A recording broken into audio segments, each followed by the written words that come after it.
bandang silangan, unti-unti nating nasisilayan ang pagdating ng sagala at karosa mula sa Dalipit West, ang kapisanan ng pagkakaisa.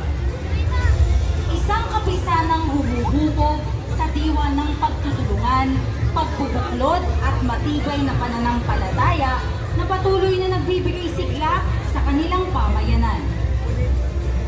Habang papalapit po ang kanilang makukulay na sagala at karosa, atin pong ipinakikilala ang presidente ng kapisanan na si Mr. Roman Q. Maramon. At ang Hermana Mayores ngayong taon ay ang kapisanan ng pagkakaisa. Ang kapisanan ng pagkakaisa ay naitatag noong taong 1930 at sa loob ng 76 na taon ay patuloy nilang isinusulong ang diwa ng debosyon, bayanihan at pagkakaisa sa kanilang pamayanan.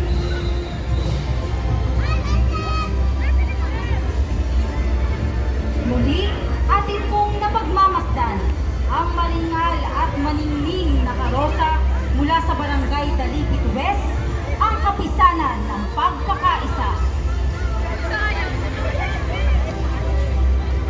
Ang nasabing karosa ng kapisanan ng pagkakaisa ay idinisenyo ni Engineer Rodel Carabay.